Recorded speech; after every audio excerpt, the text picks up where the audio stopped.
U luister na Storytyd saam Stella, aangebied deur Estel Rousseau. 'n Vervolgverhaal. As die wêreld om jou kantel, geskryf deur Ellen K. Wood.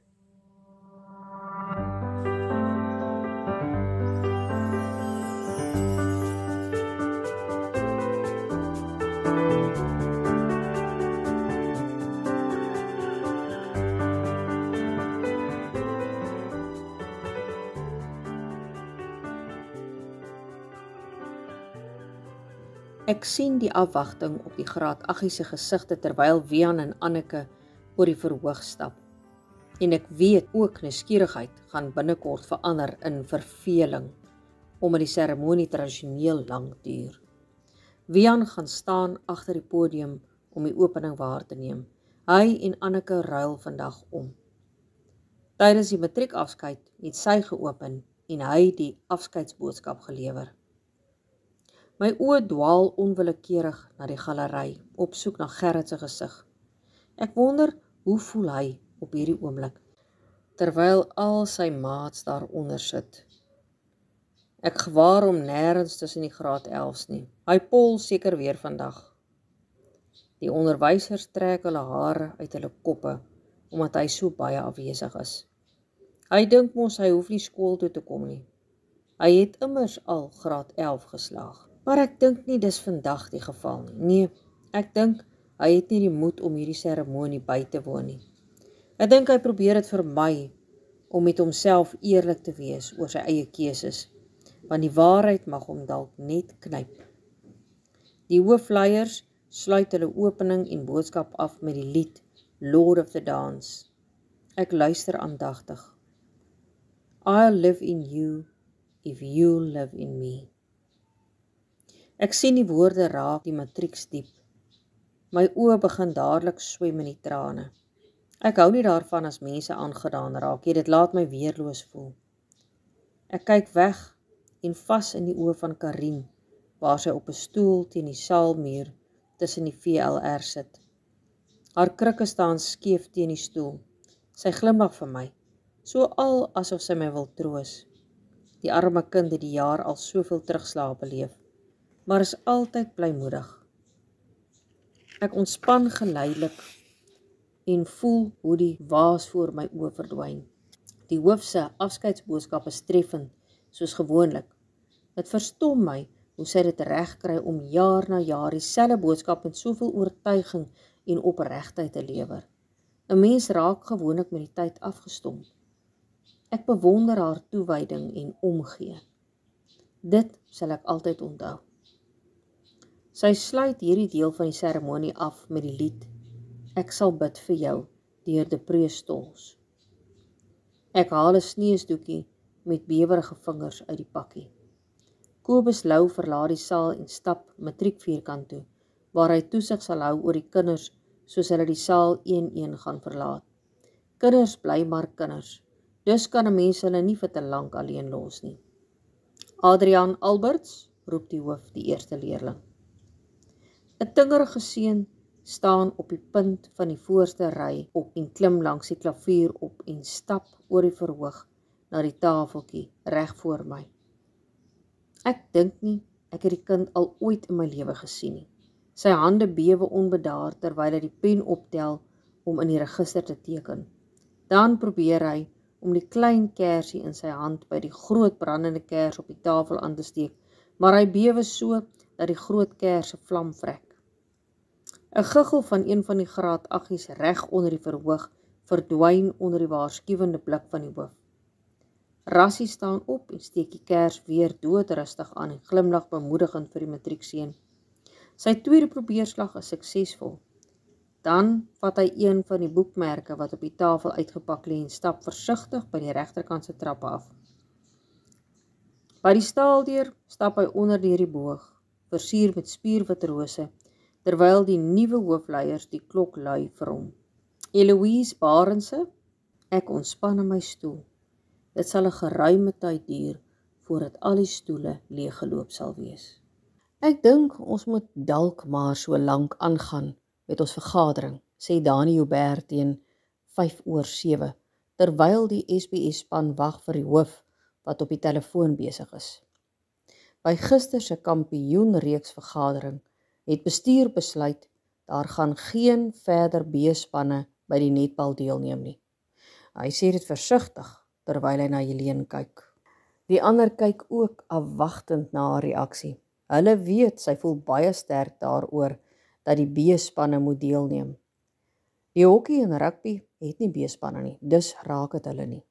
Helene, ek weet jy voel sterk hieroor dat dit die diepte by julle spanne aan die gang hou, maar nie een ander skool het my ondersteun om daarmee voort te gaan nie. Hulle sê hulle moet sny aan hulle besonkostes, probeer hy verder verduidelik. Duidelik ook nog sensitief oor die rusie van 'n paar weke gelede. Ek weet hierdie gaan nou 'n verrassing wees, maar as afrigter van die onder 14s is ek baie verlig, sê sy en lag effens verleë. Hoe so? Vra Dani verbaas. Ek voel nog steeds, dit is op die langtermyn sleg vir ons netbal, maar my B-span is ongelooflik swak, so ek is verlig. En die A-span? Vra Dani besorg. Hulle is glad nie te sleg nie, maar daar is hemelsbreë verskil tussen die twee spanne. Ek gaan sukkel om te oefen. Dink jy hulle sal kompeterend kan wees? Vra hy bekommerd. Ons sal maar moet wag en sien. Daar is baie werk om te doen. Die graad 7 dogter is 'n groot aanwins, verduidelik Helene verder. En die hokkie? Vra Dani en kyk na mevrou Prinsloo se kant toe. Hulle lyk baie goed, antwoord sy. Skus ek is laat, sê die hoof uit asem en kom sit met 'n donderwolk gesig. Die ander staar afwagtend na haar. Dit was Karen se pa. Ons het 'n lang gesprek gehad oor die uitlating op sosiale media. Hy is ongelukkig, maar ek het verwag hy sou baie kwaader wees. Gelukkig is dit vandag die distrikskampioenskappe en Karen het nie tyd om te top daaroor nie. Hy sê sy hanteer dit eintlik baie beter as wat hy en haar ma doen. Ek is net verlig, hy vat haar nie uit die skool nie, doen die hoof verslag. Ek het vir Helene gesê sy moenie die kind so openlik voortrek nie, mevrou, maar sy wou nie na my luister nie, tergerassie en almal lag lekker. Hierdie hele ding is op soveel vlakke verkeerd dat ek amper nie eens kan begin om dit te verwoord nie, sê Helene ongelukkig. Gaan Karen se pa die saak verder vat, vra Dani. Nee, ek glo nie. Ek weet nie of 'n mens kan uitvind waar die plasing se oorsprong is nie. Ek weet te min van tegnologie af. Elbie se ouers het 'n afspraak gemaak om my vanoggend te kom sien. Hulle is ook ongelukkig. Waaroor presies weet ek nie, antwoord die hoof. Eerstens is dit vir my verkeerd dat dit nou die skool se probleem geraak het. Ek dink die ouers moet dit self oplos. Tweedens word my integriteit in twyfel getrek. As onderwysers elke keer hulle assessering moet regverdig, gaan almal te bang wees om kinders te beloon vir goeie werk. Dis niks anders as intimidasie nie.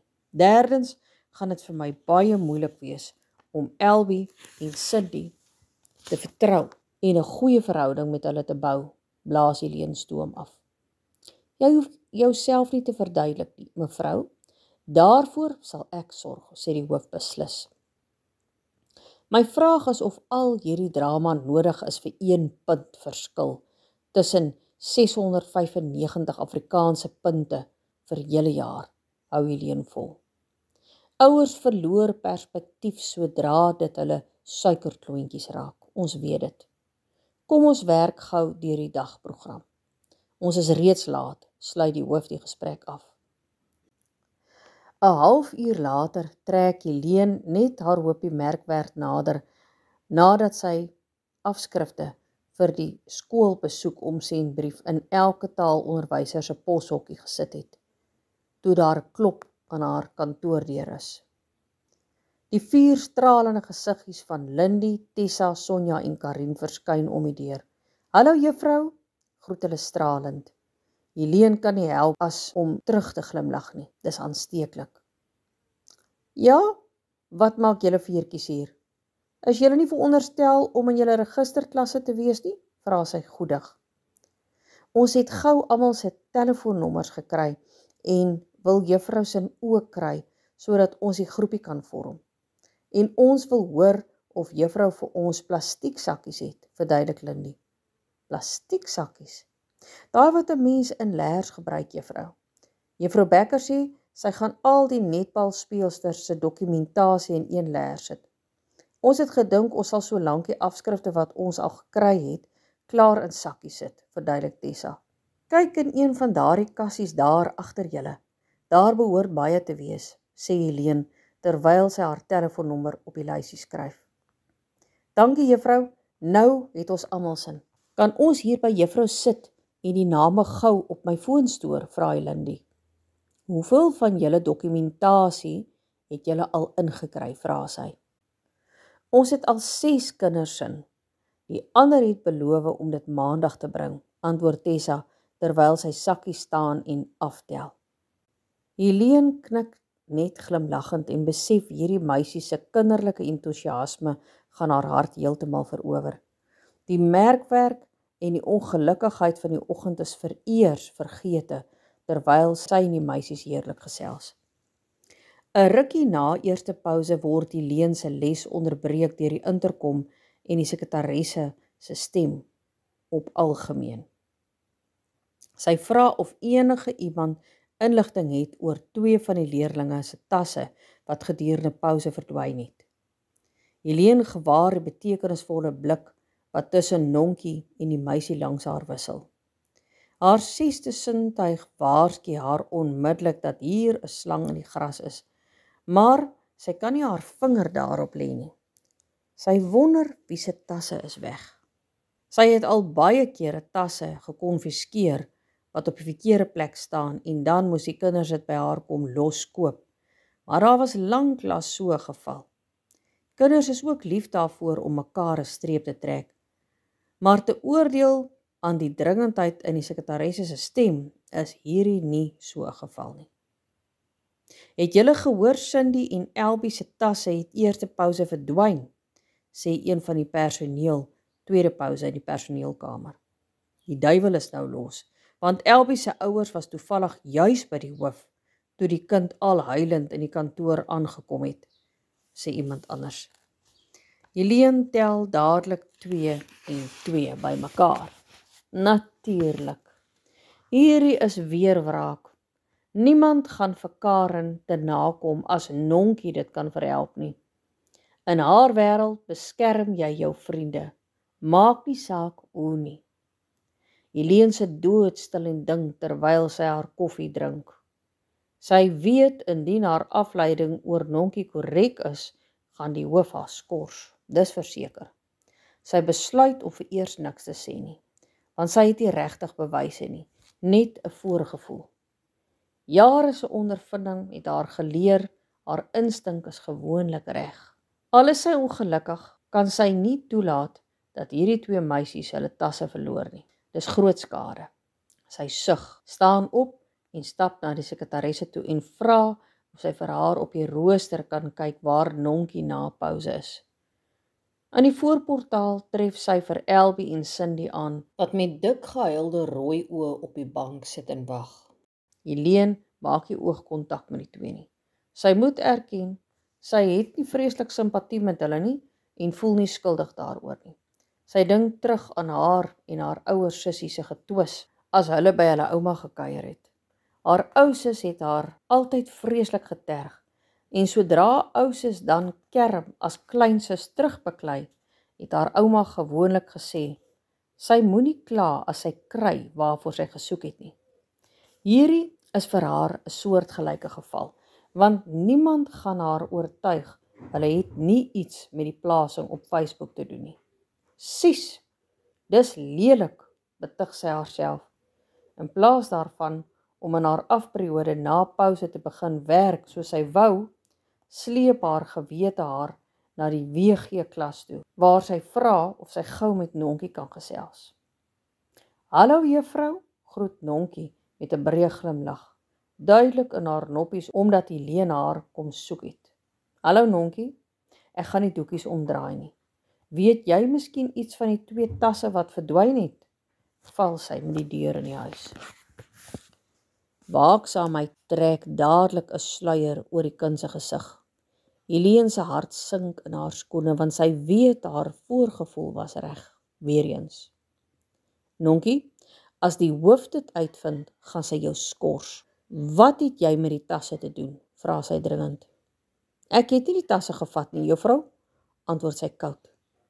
Die vertrouensverband wat tussen hulle twee was, is gebreek. Nonkie, jy weet ek is baie lief vir jou, maar as jy enige iets hiervan weet, moet jy dadelik help dat ons die tasse kry. Ek verstaan dat jy kwaad vir hulle is, maar dit is nie die regte manier om die saak op te los nie. Dit gaan die bekleierery net vererger, probeer sy verstand in die kind se kop inprent.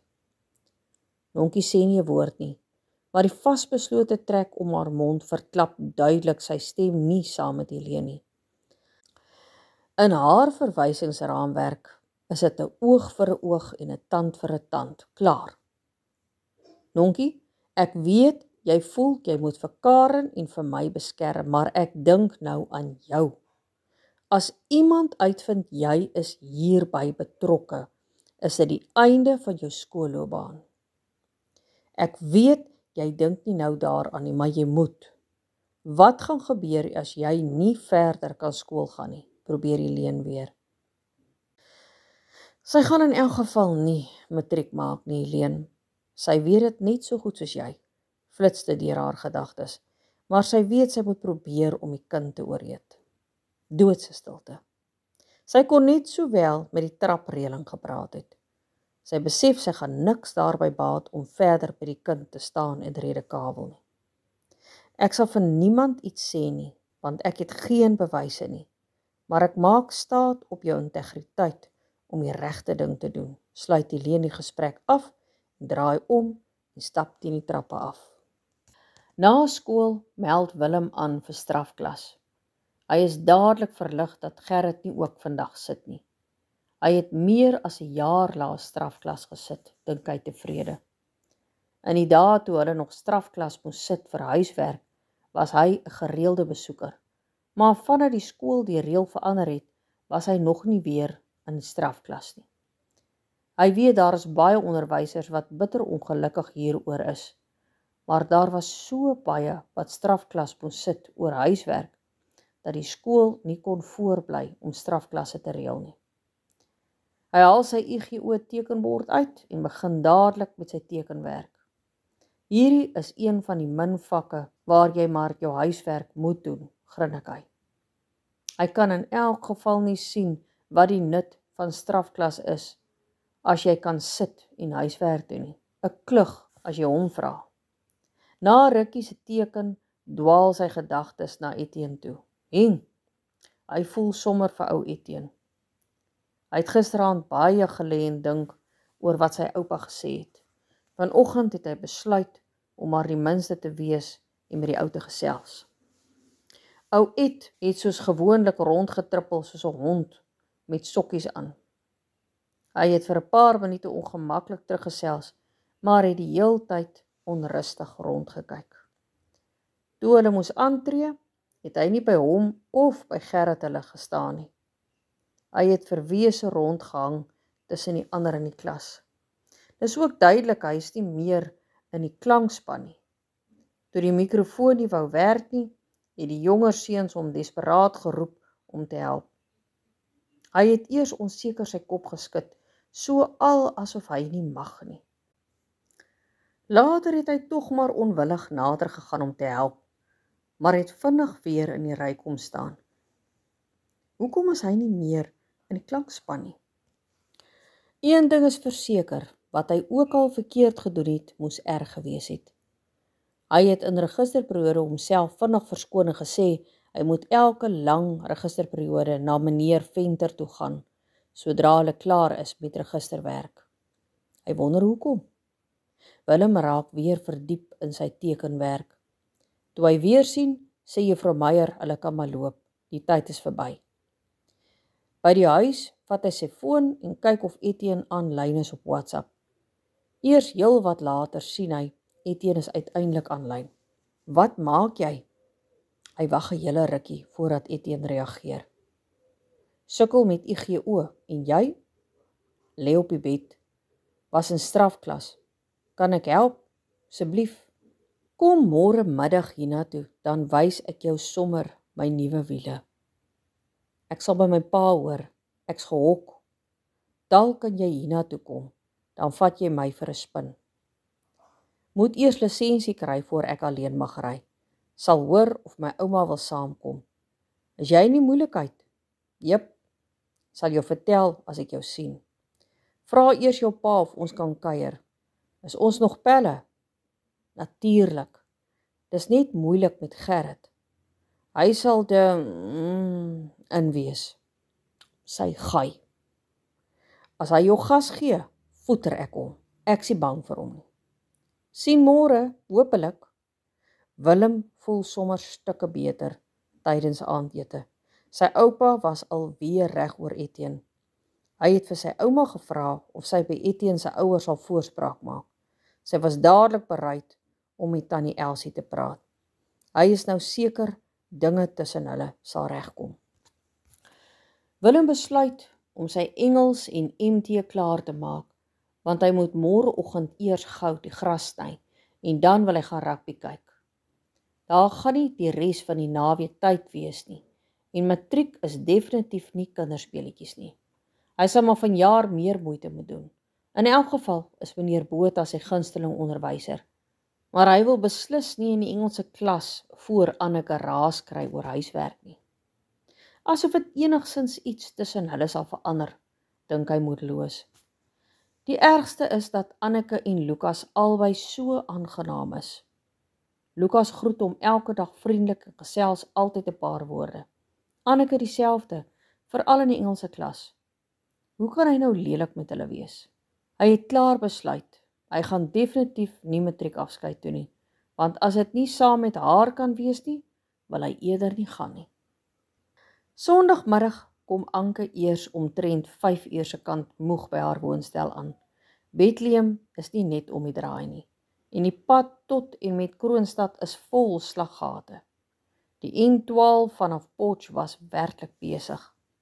Sy pak vinnig haar tas uit en sit die bakkies kos in die yskas.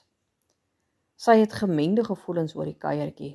Sy kon sien haar ma het uit haar pad uitgegaan om nie 'n woord oor Frans te praat nie. Haar pa het haar seker die dood voor die oë gesweer.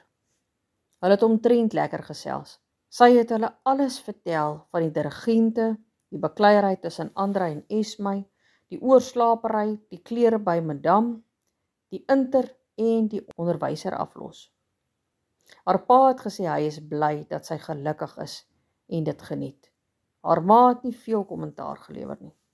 Anke weet sy is nog steeds nie gelukkig met die skoolhouery nie, maar sy weet sy kan nie vir Anke aanhou voorskryf nie. Sy kon haar tong afbyt omdat sy gesê het sy mag nie dans afrig nie. Dit het haar ma weer die geleentheid gegee om gal te braak. Sy het aangegaan dat die skool hulle ou skoene agterna kan gooi om 'n persoon soos sy te hê, dat hulle haar talent nie sal waardeer nie. Anke het net op haar tande gebyt en niks gesê nie. Sy wil nie gedurig met haar ma beklei nie, maar die hemel weet, haar ma maak dit nie vir haar maklik nie. Wat haar egter onkant gevang het, is haar pa se oplettendheid. Die naam Arno hoor ek heel dikwels in jou gesprekke. Is hy 'n spesiale vriend? Het haar pa haar verras terwyl hulle twee alleen in winkel toe gery het. Sy het gebloos en heftig beswaar gemaak, gesê hulle klasse is langs mekaar, dat hy haar baie help en dat hulle net goeie vriende is. Sy is nie oortuig haar pa glo aan nie. Is sy self oortuig hiervan? Anke gaan tap vir haar badwater in en lê lank en ontspan. Sy kry nie die gedagtes oor Arno uit haar kop uit nie. Sy lê lank en pyns. As daar nou een ding is wat sy uit haar en Frans se verhouding geleer het, is dit dat jy eerlik met jouself moet wees oor jou gevoelens. Dit help nie jy probeer net die heeltyd om ander mense gelukkig te hou nie. Jy verloor jouself in die proses. Sy sal eerlik met haarself moet wees. Sy kan nie weer emosies onderdruk soos met Frans en hoop dit gaan van self weg nie. Nee, sy moet sekerheid kry oor wat in haar hart aangaan. Eerstens, het sy gevoelens vir Arno. Sy het haarself Saterdagmiddag betrap dat sy nuuskierig was oor hulle rugby van die oggend. Sy het die heeltyd gehuiwer of sy moet vra wat gebeur het of nie. Hoekom het sy hom nie net ge-WhatsApp nie? Vriende kan mekaar mos maar uitvra. In elk geval is dit net lojaal teenoor jou skool om belang te stel. Tweedens, sy sal vir haarself jok as sy sê sy vind hom nie aantreklik nie. Dit sal ook 'n leuen wees as sy sê sy geniet nie sy geselskap nie. So, wat is nou eintlik die probleem? Derdens, sy wil nie weer so vinnig in 'n verhouding betrokke raak nie, want sy voel sy is nie emosioneel reg nie. Sy is nou te besig om haar skoolwerk en studies onder die knie te probeer kry. Dit verg omtrent al haar tyd en verhoudings verg tyd en aandag. Vierdens weet sy haar ma sal nie 'n verhouding met 'n onderwyser goedkeur nie. Haar ma was in die verlede al baie uitgesproke omdat sy voel slegs mense wat dit nêrens anders in die lewe maak nie, word onderwysers. Sy weet dit sal Arno baie seer maak as hy dit moet weet. Haar ma se snop, sy weet dit. Sy kan nie haar ma verander nie, maar dit bly haar ma. Laastens weet sy nie eers of Arno belangstel in 'n romantiese verhouding nie. Dan is al hierdie getop mos sinneloos. Haar probleem is, sy vroeg te veel oor alles. Sy moet net haarself wees en kyk wat gebeur, besluit sy uiteindelik. Sy klim uit die bad uit en eet ietsie ligs. Dan vat sy haar dagboek en kyk na haar week se beplanning. Sy besluit sy sal maandag en woensdag aande wegsit vir haar studies. Elke weksmiddag na buitemuurs sal sy gebruik vir akademiese werk, selfs Vrydag middag. Donderdag sal sy vir Arno oornooi vir ete. Wat ook al tussen hulle twee gebeur, moet gebeur of nie gebeur nie. Sy vat haar foon en stuur 'n boodskap. Hi, ek is terug. Hoe het dit Saterdag gegaan?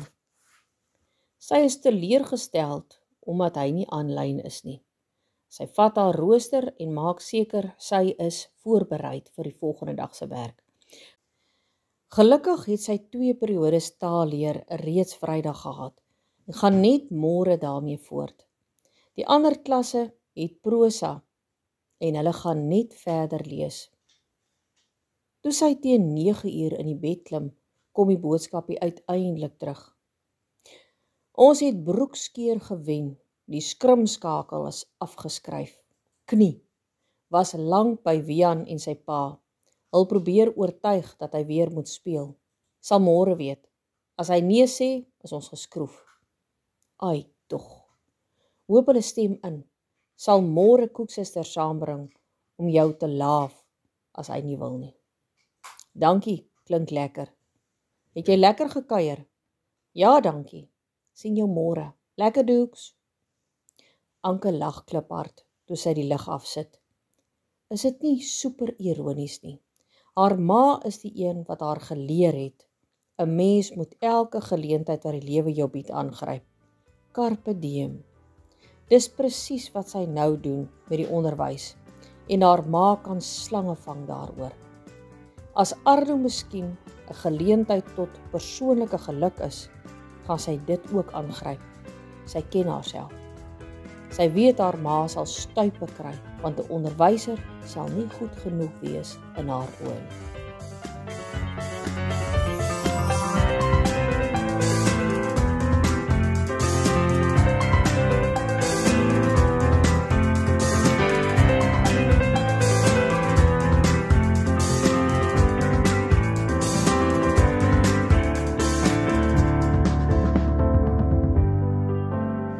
Skakel gerus môre weer in vir nog 'n episode.